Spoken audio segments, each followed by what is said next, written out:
love these crowds, and you guys are f***ing wasted, a lot of you. So this is, I know, this is great. I know, you're out of your mind right now. What's going on with you?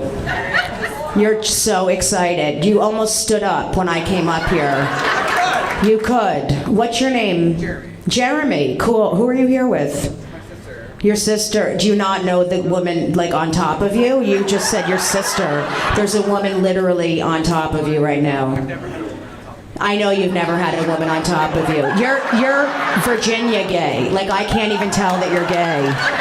You're hiding so you don't get killed. Who's the woman who's literally sitting on your face? Who is this woman behind? Your mother? Oh my God, I just said your mother was sitting on your face. I'm so turned on. All right, so, you know what will work for a comedian? If you talk while I talk. That's very helpful. Every time I talk.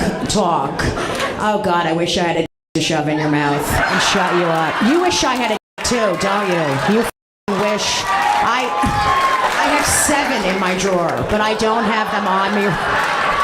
Sorry, Mom. You don't care. You're used to this, aren't you? I know. You've been dealing with it for years.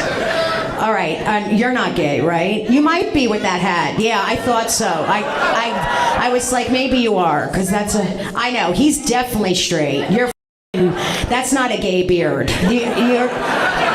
I know you're gay, you f***ing idiot. I'm becoming homophobic and I eat box. I'm literally hating gays right now. I'm gonna gay bash you if you say one more. Shut up! All right, so, oh my God. All right, so I knew you weren't a bear. Do you know what that is? It's a gay guy with a beard, the whole thing. Okay, yeah, so are you have a girlfriend? Where is she? And she's in NC. I love her in North Carolina. Yeah. Okay, what do? Do you chop trees? You might as well. I know, you're very manly. I like it, but you're a nice guy. You might be a lesbian. Everyone identifies as something different now. I sell trees. You sell trees? Are you f***ing kidding me? Amazing. I can't believe you sell trees. Oh, you sell pot? Oh, that's admirable. Okay. Everyone's going to come up to you after the show. It's legal in Virginia, isn't it? I don't know. What do you think? I studied this state? I don't even know where the f*** I am right now. I just said Ohio. All right. Hold on. Let me talk to the guy next to you because he's napping. What's your name? I love you. What's your name? Ryan. Ryan. Okay. So, oh God, that just brought up all my trauma from my father. Ryan, what do you do? Writer. You're a writer? Oh, that's interesting. What kind of stuff do you write? I know. Well, do you have a career or are you struggling? What does that mean? Like you write a paragraph but not a book? What do you write? Erotica? Do you write women's erotica?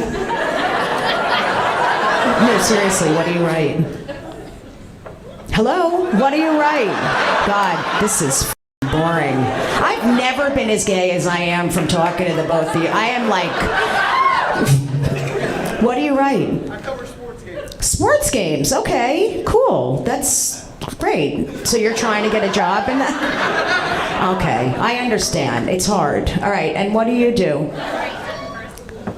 Fundraising for a school. Oh, God. Life is so hard. What kind of school? A boarding school. Oh, so for kids where the parents don't want them? They do drugs a lot and just fuck all day, don't they? Yeah, they should. They were given up, so they should act out. That's what I have to say. They should fucking act out. They should do anal. All right, so, my God, I'm so horny. A lot of them were in wheelchairs. A lot had oxygen. There were people on gurneys. A lot had the girl with them. It's like Night of the Living Dead. They're just... Hi, this is Jessica Kirson, and this is a story about the time I bombed for dead people. One of the worst gigs I ever did was in Florida. I perform a lot in Florida for very old people. Most of them are 80, 90, some have passed. And I have to make them laugh, and they don't look happy. There's just hundreds of people with this face. They just stare at you like that, just judging. It's very hard, just. This isn't funny. They actually yell out a lot. What is this? Who hired her? Who's this clown? The place sat 2,000 people, but about 350 showed up. I gotta explain, like they walk in, it's like Night of the Living Dead. They're just, a lot of them were in wheelchairs. A lot had oxygen. There were people on gurneys. A lot had the girl with them. Normally they get there at about 3 p.m. for an 8 o'clock show, and they have to talk about where they're sitting. I'm not sitting on the end seat. Let Herman sit on the end seat. He has the erectile problem. His penis fell off. Let him sit on the end. So I have to do these shows, and they're already really difficult. I mean, it's like performing at a shiva. Some of you might not know what that is. It's when you just eat a lot and pretend like you care about someone. So I did this show, it was empty, which is very depressing. You have to imagine this huge room and there's only 350 people, and like I said, about, I don't know, 42 of them had passed. So I already knew it was gonna be a nightmare, and there were 4 male comics on before me, and then I was on last, which doesn't work with stand-up. It doesn't work for a woman to go up last after 4 guys, especially with those people. Why? Who is she? Is that someone's girlfriend or wife? Why is she standing there? Did someone leave the shoe? I was already tense about this because this is who came to my show. My 3 friends from college, from my Jewish sorority, who were like, oh my God, we're so excited to see you. You better be funny. and then Sarah Silverman texts me. I know this sounds crazy, but she texts me and she's like, my father's coming to your show at the cemetery. I'm like, don't have him come because you know it's gonna be a nightmare. And she's like, oh, he gets it. I'm like, okay, why is your dad coming to my show? This isn't even the one where I take my clothes off and the ping pongs and the whole thing. Like, your dad should come to that where I can just shoot a ping pong and then sign it for him. It's merch. And then my grandmother was coming with her companion. That's what, it's like a dog. And then she brought like 4 widows, just this group of old women and her boyfriend. I think his name was Cancer. So I go up, and from the second I went up there, it was a nightmare. The only laugh I got was a cough. Sometimes when you're doing these shows and you get a cough, it means they're enjoying it. You just have to know that's a laugh with that crowd. Means that a punchline really worked. Or if someone just goes, they're trying to say, this is really funny, but I'm dying, so I can't really laugh because I may just drop dead right now during the show. Or they'll actually sometimes say, now that was funny. That's a common thing. Like, what do you mean that was? You don't even know where you are right now. You think you're like the next one to bowl. I did the show, nightmare. Tried to go into the crowd, nothing. Tried to do Jewish stuff just to make them laugh, nothing. Just everyone staring, people start walking out, which again takes forever. You know, it takes them 5 minutes to get out of the seat.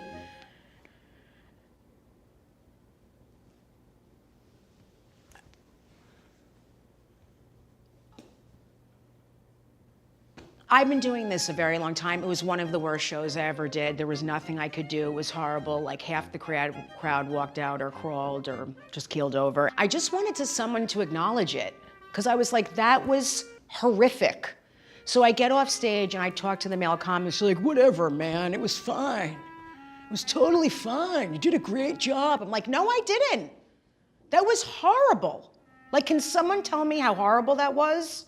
And then Sarah Silverman's father comes and he's like, you did a good job. You know, they were a hard crowd, but you did a really good job. And I didn't do a good job. So like, again, now someone's telling me it was okay, and it wasn't okay. I knew it wasn't okay. And then my sorority sisters come back and they're like, oh my God, that was the funniest thing I've ever seen.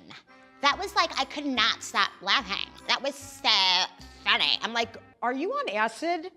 That was not okay. And then they just started taking snacks from the green room. We take food whenever we can in case we get taken away again. And then my grandmother walks in, moving slow with this just the cast of Cocoon. So they all walk in one after the other, just with those faces, just walking in. And I'm like, I can't even believe I have to deal with this right now after what happened. But I still wanted someone to acknowledge how bad it was. I don't even know if these people were alive or not. Like one woman walked in and her hand fell off and then her like uterus came out and then none of them were even smiling. They just saw a show. I don't even know them and they're looking at me like this.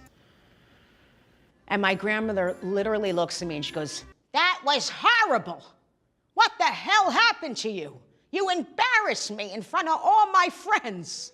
I've never seen you so bad. What the hell were you thinking? I came all the way to the show and you were horrific." And I was so grateful that she was honest with me because it was horrible. And I gave her a huge hug. Finally, someone's telling me how bad this was. And then all of these old women just took all the snacks and they all started fingering each other. And I was like,